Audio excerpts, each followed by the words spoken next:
Hello students, physics के अगले lecture में आपका स्वागत है। इस लेक्चर में हम रेजिस्टेंस रेजिस्टिविटी के रिलेटेड कुछ और हमारे जो न्यूमेरिकल्स बच गए हैं, कुछ और कंसेप्ट बच गए हैं, वो कंसेप्ट को कवर करेंगे। तो आज का पहला न्यूमेरिकल है a wire of given material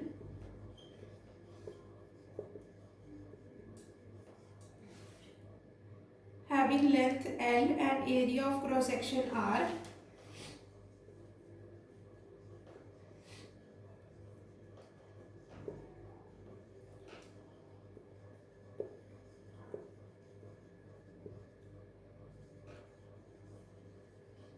has resistance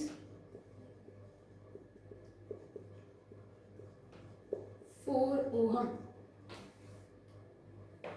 If the length is reduced to half,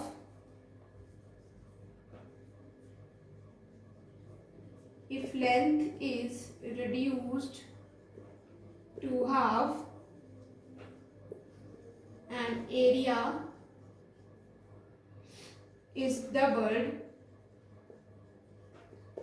what will be the resistance?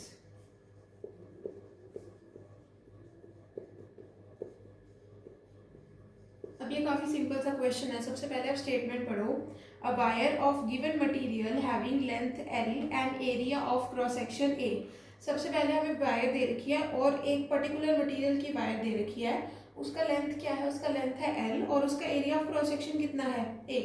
अगर ये केस है तो उसकी रेजिस्टेंस कितनी दे रखी है हमें? उसकी रेजिस्टेंस है 4 ओहम। वो बोल रहे हैं कि अगर मैं इसकी लेंथ को रिड्यूस करके क्या कर दूं? हाफ। जैसे अगर पहले L थी तो फिर क्या कर दूं? L/2 कर दूं और इसके एरिया ऑफ क्रॉस सेक्शन को क्या कर दूं? डबल कर दूं, तो मेरे रेजिस्टेंस के ऊपर क्या फर्क पड़ेगा? ठीक है, आप देखो एरिया रेजिस्टेंस निकालने के लिए तुम्हें पता है इसका फॉर्मूला क्या होता है? R is equal to rho L/A। अब तुम्हें जो जिस केस के लिए तुम्हें फाइंड करना है उसमें तुम्हें लेंथ पता है और एरिया ऑफ क्रॉस सेक्शन पता है कि कैसे चेंज हो रहा है, पर तुम्हें क्या नहीं पता? रो नहीं पता ना। अब इस रो को तुम कैलकुलेट करोगे। यहाँ से इन्होंने क्या दिया है कि रेजिस्टेंस 4 ओम कब होगी? जब लेंथ कितनी है? L और एरिया ऑफ क्रॉस सेक्शन कितना है? A। इस केस से तुम ये निकाल लो कि इसकी जो रेजिस्टिविटी है वो कितनी होगी। देखो रेजिस्टिविटी होगी 4A divided by L। Simple. हमें रेजिस्टेंस निकालने के लिए तीन चीज़ों का पता होना जरूरी है। एक पता होना चाहिए तुम्हें रो क्या है, एक पता होना चाहिए तुम्हें L क्या है, और फिर तुम्हें पता होना चाहिए कि A क्या होता है। ठीक है, वो चीज़ तुम्हें पता लग गई। अब तुम्हें L और A तो पता था, तुम्हें क्या निकालना था? रो। तुमने रो निकाल के रख लिया कि कितना है। अब दूसरा केस क्या है? उसमें रेजिस्टेंस हमें निकालनी है। रो तो उतना ही रहेगा, लेंथ को क्या कर दिया इन्होंने बच्चे? हाफ। ठीक है, और एरिया ऑफ क्रॉस सेक्शन को क्या कर दिया? डबल। यानी इन्होंने रेजिस्टेंस को किस में बदल दिया? रो L/4A। अब रो तुम यहां से निकाल सकते हो कि रो कितना है, उसमें पुट कर दो। इस हिसाब से रो कितना है? 4A/L, और बाकी की टर्म्स को वैसे के वैसे लिख दो, L/4A। तुम क्या देख रहे हो? सब चीजें कैंसिल नहीं हो रही? ये इससे कैंसिल हो रहा है, ये इससे कैंसिल हो रहा है। तुम्हारा रेजिस्टेंस किसके बराबर आ गया? 1 ओहम के। हो गया कैलकुलेट? कोई डिफिकल्टी तो नहीं आई। सिंपल सा क्वेश्चन था। एक पहले मटेरियल दे रखी है, एक ही मटेरियल की है ना। पहले उसकी लेंथ कितनी थी? L और एरिया ऑफ क्रॉस सेक्शन इसका कितना था? A। उस केस में इसकी रेजिस्टेंस कितनी थी? 4 ओहम की रेजिस्टेंस थी। ठीक है, हमने पहले वही केस लेके चले और उस केस की हद से हमने क्या निकाल दिया कि इसकी रेजिस्टिविटी कितनी होनी चाहिए। फिर हमने केस को चेंज किया है। चेंज किया गया कि हमने उसकी लेंथ को क्या कर दिया? आधा कर दिया, और एरिया ऑफ क्रॉस सेक्शन को क्या कर दिया? डबल कर दिया। वो केस हम लेके चले, लेंथ को हमने क्या कर दिया? आधा, एरिया ऑफ क्रॉस सेक्शन को क्या कर दिया? डबल। तो उसकी रेजिस्टेंस कितनी बननी चाहिए? इतनी बननी चाहिए। पर हमें रो तो गिवन ही नहीं था ना क्वेश्चन में, तो हमें रो तो हटाना पड़ेगा। यहाँ से रो को हटाने के लिए हमने किसकी हेल्प ली? पिछले केस की हेल्प ली। वहां से हमने रो की वैल्यू को निकाला और इसमें पुट कर दिया और देखा ये सब कुछ कैंसिल हो रहा था। कितना आ गया आपका आंसर? 1 ओहम। अब ये भी एक सिंपल सी कैटेगरी क्वेश्चन की थी जो आपको पेपर में आ सकती है। ठीक है, अब एक और कंसेप्चुअल क्वेश्चन है। इन्होंने पूछा है अमंग आयरन एंड मरकरी सबसे अच्छा कंडक्टर कौन है? कंसेप्चुअल क्वेश्चन है बच्चे, ये भी थ्योरी जैसा क्वेश्चन है एक, कि आयरन और मरकरी में से अच्छा कंडक्टर कौन है। क्वेश्चन क्या है? Which is is better conductor?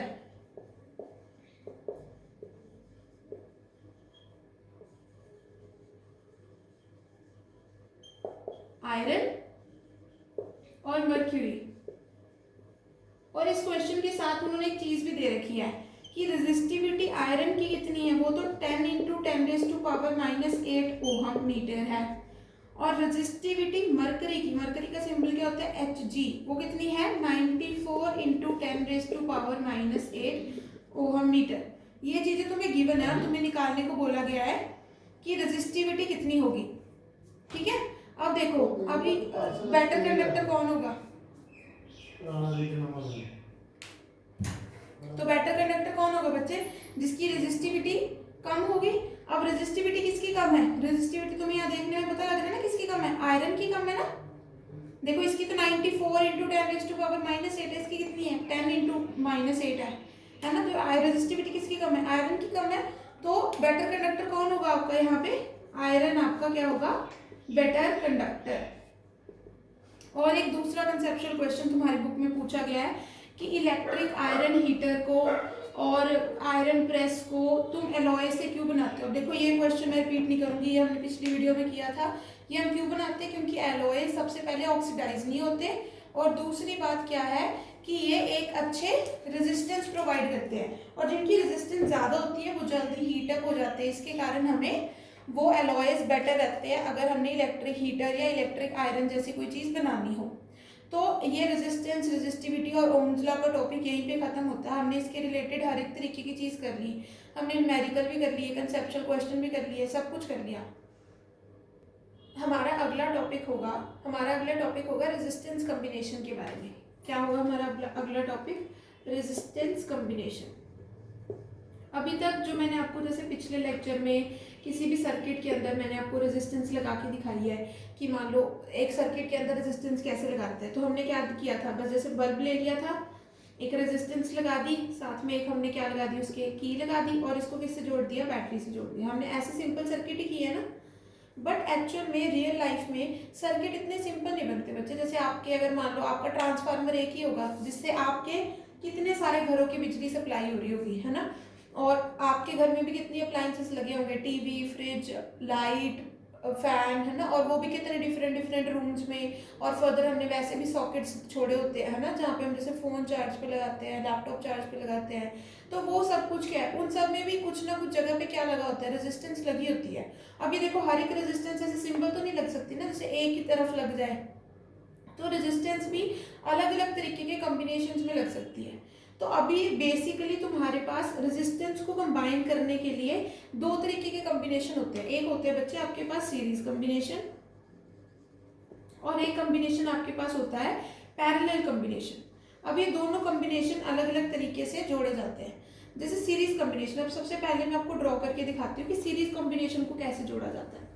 Series combination को जोड़ने के लिए हम क्या लेते हैं, एक बैटरी लेते हैं, ठीक है, और सारे रेजिस्टेंस को इसके साथ एक ही लाइन में जोड़ते हैं। जैसे ये एक रेजिस्टेंस जोड़ा, दूसरा रेजिस्टेंस जोड़ दिया, तीसरा रेजिस्टेंस जोड़ दिया, चौथा जोड़ दिया, पांचवा जोड़ दिया, और बस इस तरीके से सर्किट हमने कंप्लीट कर दिया। मैं थोड़ा क्लियर बना देती हूँ आपके लिए सर्किट। मान लो इस तरीके से तुमने सर्किट जोड़ दिया, तो यहाँ पे तुमने कितने रेजिस्टेंस जोड़ दिए, एक R1 पहला रेजिस्टेंस, R2 तुम्हारा दूसरा रेजिस्टेंस, R3 तुम्हारा तीसरा रेजिस्टेंस, R4 चौथा, और R5 पांचवा। इस तरीके से हम बहुत सारे रेजिस्टेंसेस को जोड़ सकते हो रजे। ये कैसा कॉम्बिनेशन है कि इसमें जो पहला रेजिस्टेंस है वो किससे जुड़ा हुआ है, बैटरी के पॉजिटिव टर्मिनल से, फिर सारे एक साथ लाइन में लगे हैं, और आखिरी वाले रेजिस्टेंस का टर्मिनल किससे जुड़ा हुआ है, बैटरी के नेगेटिव से। मतलब अब ये अलग से बैटरी से नहीं जुड़ा हुआ, ये इसके थ्रू ही जुड़ा हुआ है बैटरी से, ठीक है। मतलब ये इसमें करंट जाएगा तो इसमें जाएगा, इसमें जाएगा तो इसमें जाएगा, एक पर्टिकुलर नहीं, इनका अपना अपना कनेक्शन नहीं है बैटरी से।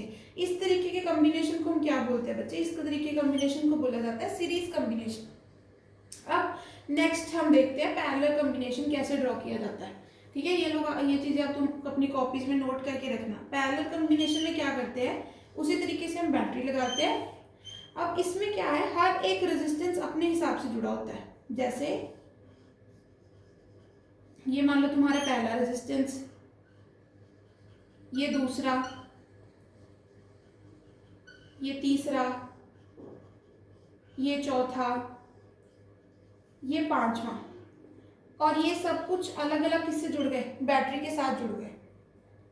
ठीक है, अब यहाँ पे देख रहे हो हर एक रेजिस्टेंस का एक टर्मिनल किससे कनेक्टेड है, बैटरी के पॉजिटिव से। ठीक है, ये अपना अलग बैटरी के पॉजिटिव से जुड़ा है, ये अपना अलग बैटरी के पॉजिटिव से जुड़ा है, ये अपना अलग बैटरी के पॉजिटिव से जुड़ा है।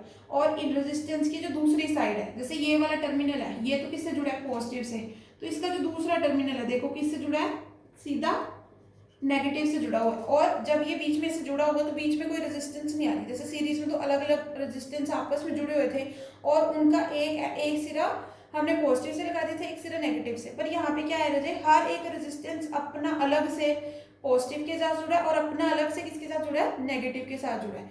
इस तरीके के कॉम्बिनेशन को हम क्या कहते हैं, पैरेलल कॉम्बिनेशन बोलते हैं। ठीक है, हम और भी पढ़ेंगे इन कॉम्बिनेशंस के बारे में अगले आने वाली वीडियोस में। हम सीरीज कॉम्बिनेशन को पढ़ेंगे, फिर उसके रिलेटेड न्यूमेरिकल करेंगे, पैरेलल कॉम्बिनेशन पढ़ेंगे, उसके रिलेटेड कुछ सम्स करेंगे और इसी तरीके से इस टॉपिक को कवर करेंगे। Thank you for watching.